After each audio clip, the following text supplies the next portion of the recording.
Hello and welcome to SG Squared.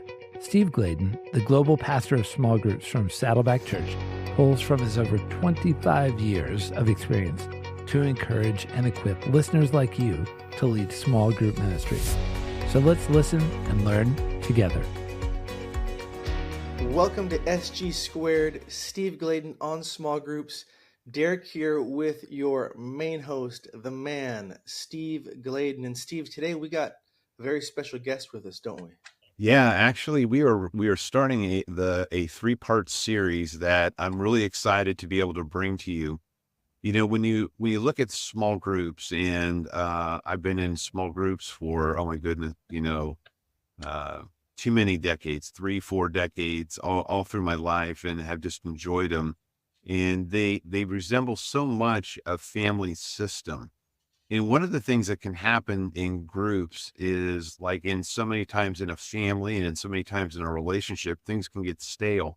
So in this three-part episode, what we're looking at is we're looking at some of what I like to call the spices of small groups. So if you're a small group leader, if you are a small group point person, these things should echo really strong for you. If you're a small group point person, I encourage you just to take the show notes that will be listed out and to get those to your group leaders, or you can have them listen to this podcast. But one of the things that I've noticed in a typical relationship, if your date night with your spouse or your significant other, if you're dating, if you just go to dinner, go to a movie and just rinse and repeat and do that every time, which Derek and I and our wives would just, grimace at if we just did that week in and week out. But if that's what you just did all the time, it would get stale. And so we're going to be talking in each one of these episodes about 3 spices you can bring into your small group life that will just give a little bit of kick to them. And this particular show, we're going to be talking about how your group can serve. And then in another show, we're going to be talking about how your group can do mission or evangelism. And then another one, how your group can have worship. All these are typically not done in a group. Most groups will generally gravitate toward fellowship, and they do that quite well because they eat and eat and eat. My group is the same way. Or they will gravitate towards, just solid Bible study. And our groups love that too. So without any further ado, let me kind of get this going, because our first guest for this particular show is Jon Laster, and he's at Christ Chapel in Spring Hill, Tennessee, where everybody in California goes to live these days, a suburb of Nashville. Jon, great to have you on the show. Say hello to our folks. Good morning. It's good to be here. I appreciate the opportunity and look forward to spending some time with you. Yeah, Jon, I'm going to brag on you a little bit, because one of the things that I love, and Derek and I were chatting about this, is that you're not the typical prototype groups person, because if I remember right, I don't think you're on the church payroll at all, are you? I am on the church payroll. Wow, you finally got there. I did. Wow. I did. I am So tell us a little bit. You started with a church plant with a buddy of yours, and give us a little fast forward on what that looks like. How many years you've been doing the church plant? Yeah, so long story short, where we're at now, Christ Chapel, my family and I have been here for about 7.5 years. We had been part of a couple other church plants before. Next month, actually in a week and a half, my wife and I celebrate 20 years of being married. And for the first time ever in our marriage, we're part of a church that has a building. We have a parking lot. We don't have to set up chairs every Sunday. It's a little bit like revival is what I would call it. But we started with Pastor Jeremy and Shannon 7.5 years ago, met them. To be honest, it was kind of funny. We said, we're done with church planting. We're never doing this again. It's great. Let somebody else do it. We met them, fell in love with the vision, the scenario, and dove in, and we're here ever since. You still have the real estate business? I do. I joke and say that I work 2 full-time jobs, so I might work a little bit more than most would recommend, but we work hard and party hard too, so it's all good. Well, there's the reason why you're on the show is because there's no one that serves more than you, both in all the church plants I've known you through the last couple of decades, and with that. And as we set this up, and as Derek and I will start to ping you and kind of figure out, what are the top 10 things that small groups could do, or small group point people could tell their groups to do, to be able to get serving happening in a way. But first off, let me just kind of share real quick a couple verses that I love. One of them is in 1 Peter 4:10. It says, each of you should use whatever gift you have received to serve others as faithful stewards of God's grace in its various forms. And a sister scripture with that is 1 Corinthians 12:7. It says a spiritual gift is given to each of us so we can help each other out.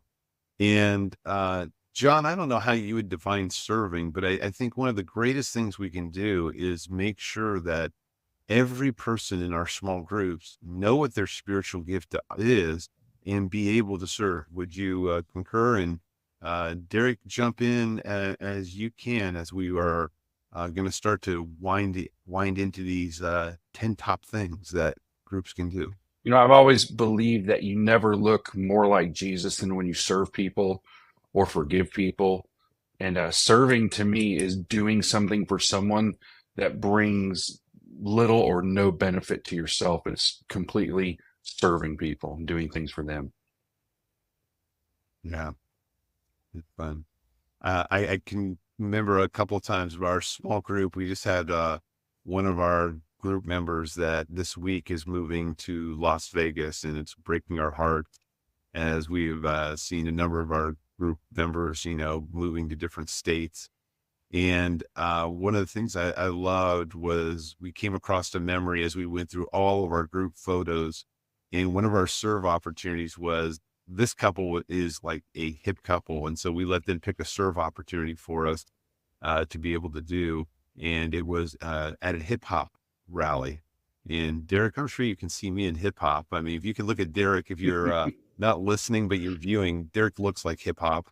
I look like the hop left a long time ago, and the hip did too. So, but it was a great memory with that. So, Derek, you want to kick us off and kind of help us dive into these top 10 with Jon, because what we want to do is give group leaders a great opportunity to be able to give practical advice to help groups be able to serve in the various forms. Well, I want to start off by saying Jon isn't talking hollow when he talks about serving is one of the greatest things you can do because it doesn't benefit yourself. Jon, you and I go way back. I remember we were basically part of the powerful chair stacking ministry all those decades ago at a certain church where you and I weren't getting platform time or microphone time or anything like that, but we knew how to stack them chairs, baby. Remember those days? Oh, yeah. I love this. I'm pretty sure I can still feel it in my lower back. Jon and I were both at a church plant and met in this gym. And man, we would have the best times together.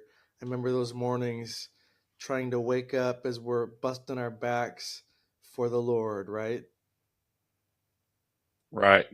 I just forget how much in the small group network our paths cross each other. And with that, and Derek, I totally spaced that setting up the Yeah. show. So it's crazy. It's So awesome. Jon, I love the topic of this show, 10 ways groups can serve.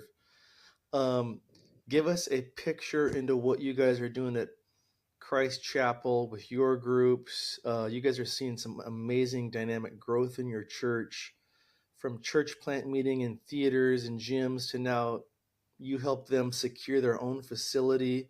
And that's what's so cool about your gift mix and how you've got your real estate thing going and how it's God's used you to literally help the church get a piece of land, get in a facility. It's built. You guys are there now. It's so exciting. So talk to us about number one here, where you've got a note that says you need to talk to your pastoral staff and ask them what areas they feel are the needs where the groups can serve the local church.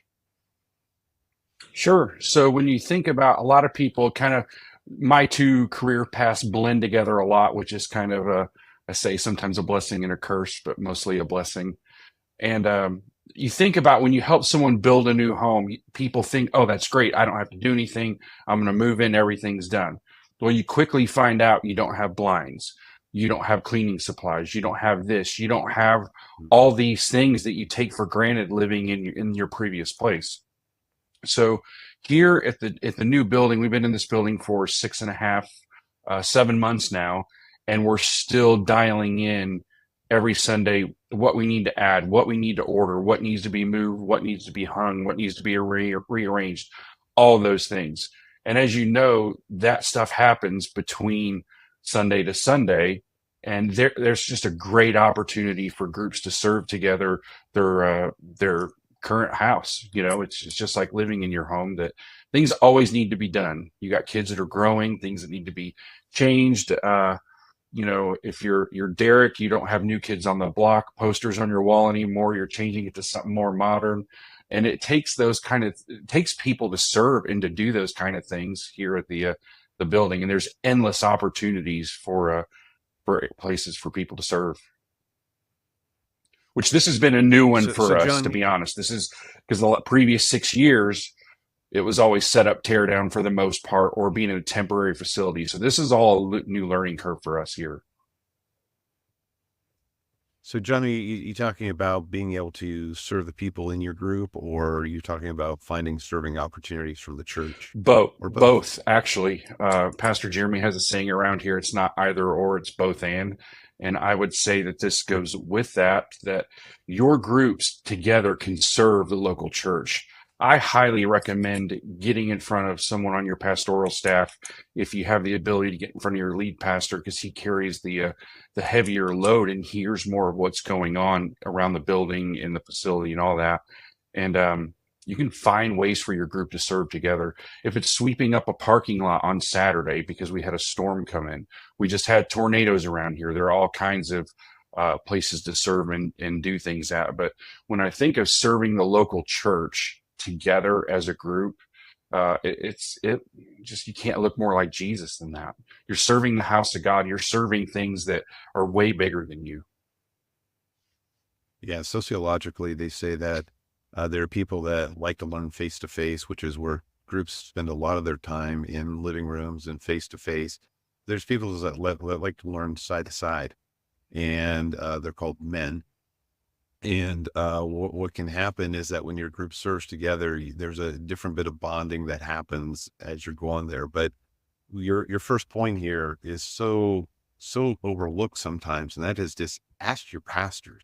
If you're a group leader, just go ask your pastor, saying, what can we do to help our church? And there's so many things that need to be done around the church, just like that. So, all right, first one is ask your pastoral staff. Now, the second thing is a little bit more where I was going to, where you're thinking that. Number two is serve those in your group. And unpack that, John, and talk about how that plays out. I think this is another one that sometimes we can look so far ahead, we skip and overlook what's right in front of us. Meaning that sometimes when you think, how can I serve people in your group? Do they need help cleaning out an attic? Do they need mowing their grass? Are they sick? Do we need to run and get groceries? All those kinds of things. But I firmly believe one of the most important ways that you can serve someone, and possibly the most beneficial, is a 45-minute $3, well, $4, $5, $6, $7, $8 cup of coffee these days, just to hear what's going on in their life. Not to ask them for anything, nothing more than just sit across from them and just ask them how they're doing. How is your marriage? How is your job? How are those things going? Those things go a long way, and they kind of bring down the walls and just help bring unity in your relationships and so forth. Okay. I love that, John, because obviously your first point was stellar, serving the local church. But yeah, right with that, and even maybe before that, is if you're a small group that's meeting consistently, meeting those needs with the people in your group, especially maybe if you've got elderly people in the group, like you said, they need their lawn mowed, they need a little extra help. Were you looking at me, Derek, when you said He that? was. I No, noticed that. I noticed that little side eye as he's looking at me like, okay, the elderly people in the group. Okay, I see how we're or playing. helping them with maybe somebody can't afford a Thanksgiving meal or something like that. Even inviting them over, right, is a way to serve. So I love that. I like what you got here on number 3. Serve your local police and fire department. What's this look like? So we have several folks in our church that have either been in military law enforcement, the fire department, and those kinds of things. And I will be the first to tell you, until sitting down and having a cup of coffee with them and really understanding their career, I always thought pastors had it hard. They see the best and the worst of everyone, all those things. And then you get to talk to someone that's been on the Nashville Fire Department for 40 years and hear some of the things that they have seen. That comes with a whole nother load that we don't understand. And I believe that sometimes, again, back to sitting down with someone for 45 minutes and a $30 cup of coffee these days now, that you can just help unpack that with them. And that's serving them. But as a whole, something we've done here at church or at Christ Chapel that Pastor Jeremy is very passionate about is serving some of the local groups in our community. One of them is we are out in the county where our church is at. We are literally 3/4 of a mile outside of city limits or so. That might be slightly exaggerated, but it's very close.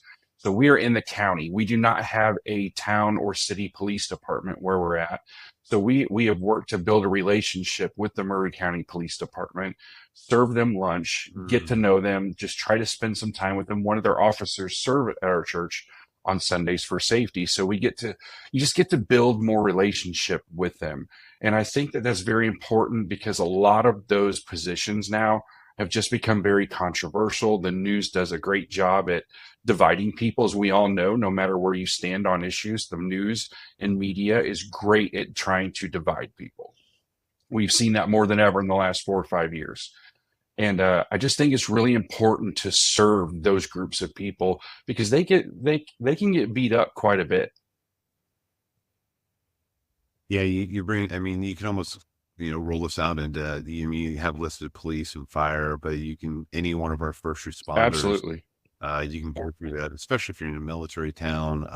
There's all kinds of opportunities to, let your light shine. And again, this is something that your church can spearhead, or this is something that you and your small group, if you're listening to that, you can just go to a local firehouse, or you can go to your local police department and just, be able to just show kindness. And that doesn't have to be super big. That can be, a plate of cookies. That can be, a number of different things that you can do just to show your appreciation with that. It can be notes. It can be just about anything. So that'd be great.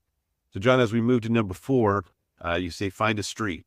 What kind of street are you looking for, man? I mean, this is your real estate background coming out. You're just looking for, just looking for work on any street. Always looking around. I got jokes for days on this, but any street you go to in town, more than likely some rowdy teenager, youth group, whoever has possibly Derek has probably thrown some things out. And I firmly believe in not serving to get attention, but people will notice when they see other people serving, if that makes sense. You don't serve to get attention, you serve to serve. And sometimes attention comes with that, but that's a whole nother, that's probably point 10 or 11 that we won't get to. But serving your local community or your town by cleaning up a street, cleaning up a yard, cleaning up a park. You don't have to get permission to go pick up trash at the local dog park. You really want to get humble? Take some doggy poo-poo bags and go clean up from the folks that didn't take care of their business as they should. That's serving. And you can do that as a group and draw straws as to who gets the dirty job. I was going to say in Los Angeles, that may not be just from a dog. So, but I digress. No, So basically, you're saying you can find any street, do anything, and again, your church can sponsor this, and your church can mobilize all your small groups, or you can just do that on your Yeah, own. all of these things can be done either, you can scale it down as small as you want. Yes, some of these can be done as a large church-wide outreach, but the group should be serving their people. They should be serving the local church. Start there. I don't think I've ever met a pastor that's going to say, you know what, I don't think it's a good idea for you to go serve somebody. Very, very good. So good. And the other thing to keep hitting home in all this with serving, from my experience, when a group gets together and does something that's impactful, man, just the momentum that is unleashed, the sense of purpose that we're moving from, reading the Bible, as amazing as that is, and talking together, to, man, now we're taking action and we're changing someone's life. And just like people always feel so excited, like they just really accomplished something special. And I don't think that can be understated. Just the health and vitality it like injects into the group, right? Mm. So, Jon, you've got number 5, sponsor a block party. Are you talking a rave here? What's this? What is this?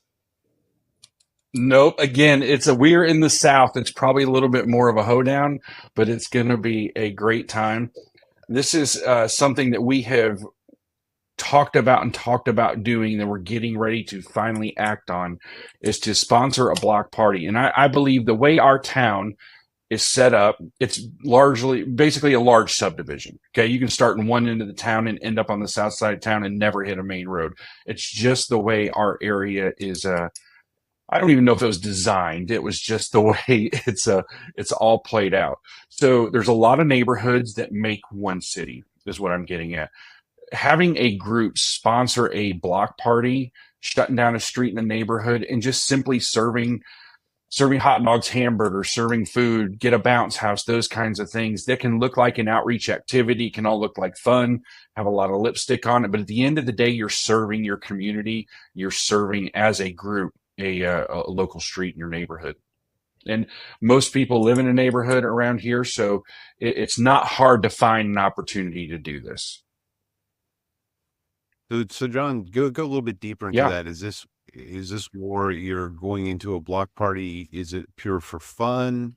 Is your group sponsoring, doing all the labor to make a party happen? Or Yes. tell me the output you're looking for. In the perfect world that lives in my head, the way this looks like, the key phrase in my head, is that your group sets everything up. Everyone that's coming just shows up and brings nothing but themselves. That's serving. More just another layer of serving, where they just show up and receive when you're doing all the work, all the legwork. Sometimes people want to show up and clean up afterward and all that. But all those things going on are going to lead to, hey, where are you guys from? What do you do? What is this group? It just leads to different things. And the goal is that Jesus is what is all that is centered around and pointed towards. So you're definitely serving and building community. I remember there was a new community here that they actually hired somebody that did just that. They would have a 3-phase approach on a new subdivision out here, that they would bring a big griddle in and do pancakes in the morning so all the neighbors could get to know each other. Then they would do a little parade where they'd have all the kids dress up with like their parents did for a job, and pass out business cards. Then they do a pizza Friday night thing. But again, it was to get the neighbors out to meet each other. And this seems like it's a little bit more, you're just coming to bring some fun in there and just be a church. Now, I don't know, is this something where you'd be overt enough where you'd want to wear the same t-shirts that kind of sponsored by, or is it something where you're just being good people and seeing what kind of conversation can come up? Being good people, being relational. It's funny sometimes, but think about after you've worked all day long, your wife has worked all day. The last thing you sometimes want to think about at 5 or 6 p.m. is dinner, or lunch on a Saturday, you're doing things around the house, you got things going on. Serving people is giving them a meal they don't even got to think about. This is what we're having. Just show up and join in the fun. All right. Number 6 right here, Derek. I don't know. This is me just being fatigued from travel. Am I on 6 or are you on 5? No, you go for it. You're on 6. Okay, I'll take it on. But all right, so we're going to gather and pray. Okay, John, unpack that. So that seems like a gather and pray opportunity. It doesn't seem like a serve opportunity. So tell me what's going on in that little Southern fried brain right there. Southern fried brain. So getting together with your group and praying for your local church and leaders is serving your local body, and probably one of the most beneficial ways that you can ever serve together. The cool thing about this is it doesn't cost you any money. It doesn't cost you any resources. You can gather at the church parking lot. No one has to meet you there. I don't know a pastor in town that's going to run you off from having there might be, but anyway, I don't know any pastors that are going to run you off from having a small prayer session in your parking lot at your church, praying over leaders, praying over your church, praying over your local community. Something I'm very passionate about that hits home to me hard is praying for all the pastors in town, that they will be unified. And it's not, well, this person went to because at the end of the day, we're in the American church. It's a whole nother dynamic. You can guarantee that someone that has either left your local church is at the church next to it, going straight up the highway and around. You probably can't go to a church in town and not recognize someone that you didn't meet somewhere else at some point. I know that does not sound encouraging, but it's very accurate. So praying for pastors in unity of everything pointing back toward Jesus, I believe, is one of the most important things that you can, most important ways that you can serve. And you can do that as a group. There's power in numbers. Yeah, no, I mean, I love it. I mean, we so often we forget this, the power of prayer, and too often we're taking prayer requests, but this is just being proactive. Say, hey, take your group time, take your 90 minutes and just, pray for your church and pray for your staff. So yeah, I mean, staff always, sure. You guys know this, being on staff at churches, sometimes that can honestly get overlooked, that they think you're bulletproof, you're a superhero, and in some ways you are, but you still have a life. You still need prayer. You still have a marriage. You have kids, and groups praying for their leadership is extremely powerful. Love it. Pray, pray, pray. We got to pray just to make it today. All right, number 7. Classic. That didn't go over so well. Number 7, you've got serve together at local food pantries or homeless shelters. What's this look like in reality, my friend? So Nashville has become a lot like Los Angeles, and there is a fair amount of homeless populations. It's not uncommon to walk out of the Ryman and see 4 or 5, 6 people that are legitimately homeless just laying on the street sleeping. And there are so many different ways to serve them. There's so many different organizations that we have around here. I don't know if you guys have them in your neck of the woods, but an organization called Shower Up, that it's basically a mobile shower that you can serve people by giving them shampoo, soap, all those things. Obviously, it's very honorable. It's not anything crazy. It's just a way to serve people. We have food pantries. They hand out toiletries. They hand out, bread, milk, eggs, all those things. There's so many groups that your group can go serve at together. I think it brings, like, when you do things like that, I think it brings a sense that all these things kind of bring back a form and a sense of unity when you're doing them together, but they also make you realize, hey, life could be a lot worse. It's very humbling to do those kinds of things. Yeah. I mean, when you're talking about it, I mean, I immediately think of, like, we have a hotel ministry that goes in helping people have dignity, but I think at the same time too, especially if you can do things that are family focused, where you bring your family. I mean, for a lot of our kids, when they're growing up, I can remember with my daughter, it seemed like a bad day was, trying to accessorize a doll. And if you couldn't do that, I mean, the first world problem. But when you're out serving and helping them get a dose of what reality can be for actually any one of us, there's not a moment where we could be upside down and in need just like anybody else. And so being able to go into these places is a strong thing. And for those that are listening, I just encourage you to work with the organizations that are out there. Sometimes when we try to be kind, we actually set people back. And when you're working with the people that work with these folks, it kind of helps everybody move towards a common goal with that. So great stuff. I'll say, Steve, if I could add to that, a lot of times we try to be entrepreneurial with that kind of thing. And there are so many organizations already out there that you can get side by side with and help, that already has the way paved. They have the systems, they have what they need. They just need people to serve. So I encourage you to do that.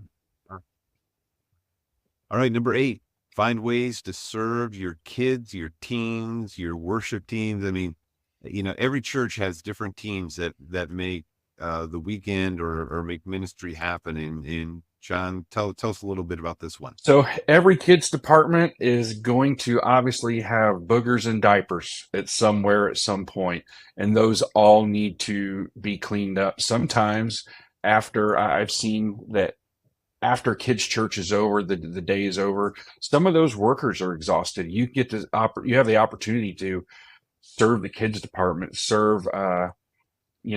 pick up snacks from where they've left a mess. You can pray over their rooms. You can serve someone without them even knowing it. You can pray for the room before they get there and after they leave. There's so many different things you can do, but the kids department is a huge wing and branch of the church that's going to constantly need things to be done, and it's just a great place to serve. And you're not just sowing into, or you're not doing just what's in the moment. You're sowing into things down the road. I can remember, I am 44 years old, and I can still remember my Sunday school teacher when I was 6 years old doing certain things, and the culture was a little different. Than she never got paid. In fact, it probably cost her money to serve our Sunday school class, and I haven't forgotten that, and that hasn't turned void in my own life. Like, I still remember that, people serving our kids ministry at the church I grew up in. So for those of you that are small group point people listening to this show, I just want to encourage you. So often we get very myopic and we think about our own team and our group's team and what are you doing? How can we do? But the more you start bridging across your church into other teams that are the front facing teams that may need some help, or, just other teams that are kind of serving your church, the more you can reach out and serve them and bless them is a great way. So, Jon, I really resonate with that in so many different areas of our church that need things, and the church not being siloed, but knitting together is a strong word. This is not good Southern English, but I'll say it anyway, and you can edit if you need to. But there is never not a place to serve. There's never not an area that needs people doing and even, again, just praying and supporting. So there's never not somewhere to serve. I love the double negative. So kind of like, what do they say in the South? They say, y'all. All y'all. I will say too, I'll add, all y'all go serve the kids.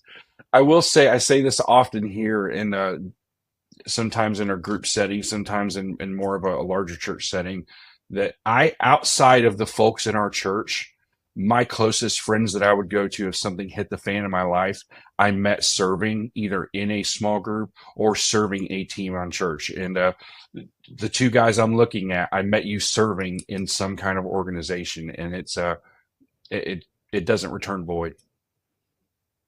Well said. Okay, to wrap this up, number 9, you've got connect with a city official. What's this mean? Give them a campaign donation? Do not steer us that direction. Break it down for us, bro. That's Steve's. I'm going to let him answer that one. Come on, man. You can't do anything like that. Oh, I just did. Oh, man. So anyways, one of the things that this kind of goes with number one, when Jon was starting off with, is being able to talk about, talk to your pastor. One of the things that every city, every township, every county, they have some type of governance that is working there. And one of the things that can help a church build a bridge with their community is connecting with city officials. I mean, one of the things that we have done at every one of our campuses is, as soon as we start a campus, or a church plant, is being able to say, how can you connect with your city officials and find out where their needs are at? They are always under budgetary constraints, and whenever you start to build a bridge with the city, and Jon, I really think of, well, actually both you and Derek, who have been church planters and have done that. When you start early building the relationships with the city officials, it's amazing when you need permits, when you're going down the line to build a building, when you're trying to do things, it's amazing how much easier it is when the relational equity is already there. And so I just want to encourage you and your groups, and, there's many different ways, but if you want to find out, if your church says, I don't know how your group can serve, you contact your city official, and you can make it happen. So that's what was behind that one. And thanks, Jon, for helping me wake up and go, oh yeah, that was mine. That was mine. Yeah, you're welcome. All right, number 10, Jon, bring us on home. Serve your local church vision. Talk to us about that. So this can be a little bit different for every church. Obviously, I feel like each church you're part of has a little bit more. They slant towards something maybe a little bit more than other areas. For one, some could be outreach, some could be simply street ministry, some could be the homeless, all those different things. Whatever your this is kind of broad, but whatever your church's vision. And again, this is another one to get in front of your senior leader, your lead pastor, or someone on pastoral staff, and really hear, what is your church's vision? Why are they here? What is their goal? What are they trying to do? And find ways to support that. Sometimes we want things to be as easy as, tell me what to do, point me in a direction, and I'll go do it. And sometimes it takes a little bit more work in getting creative as a group, especially if you have 5, 6, 10 people together. How can you together serve your church's local vision? And again, that could look different for every church. But I think the one thing we all do have in common is pointing people to Jesus. If that's not part of your church's goal, I'll probably save that for another podcast. I'll digress right there. But there's always a way to serve your church's vision. Well, Jon, I want to thank you for helping us spearhead when Derek and I were getting together and mapping out these shows. It was one of the things that your name came to the top of the list of being able to help us with the serving. And I would kind of want to start, bring us back to where we started in 1 Peter 4:10 and 1 Corinthians 12:7, that if you're in your small group, I want to challenge you, make sure everyone knows their spiritual gift and are volunteering as an individual. And when you're volunteering as an individual, they're going to feel value because they're using their gifts where they should. And as a small group leader, as a small group point person, you should be mobilizing all these small groups to be able to help people find out where's their giftedness so that they can serve the church. And then you can branch out into these 10 things that we've been talking about. So I just want to encourage you that as you're kind of getting the first dose of, the spice of serving that can help bring your small group to a new area, I just want to continue to encourage you. Look inside your group, make sure they all have their giftings recognized. If not, do a curriculum on spiritual gifting so that you can understand and help people discover that if they don't know that, but also be able to take these 10 things and take them into your group, into the fabric of your small group ministry. So Derek, why don't you bring us on home? Jon, thanks so much. Always great to see you on screen. And I just love the Derek and you connection from way back when in church planting. Thank you, guys. Two of the finest gentlemen I know. Low bar. Jon, thanks for joining us. It was great to have my fellow chair stacker on the show. And it was great insight you shared. Thanks so much. And to everybody else listening, we want to thank you for tuning in today. We hope, our prayer is that this episode really encouraged you and empowered you to lead better, healthier small groups in your church. If you enjoyed this, share it with somebody. Share it on your social media. Even give us a 5-star rating. How's that sound on Apple or Spotify? And that'll help the show reach more people. And until next time, have a great week, a great month, and we'll see you next time. Thank you for listening. Don't forget to subscribe wherever you listen to podcasts. And to dive in deeper, get more resources, or join the Small Group Network, just head over to smallgroupnetwork.com.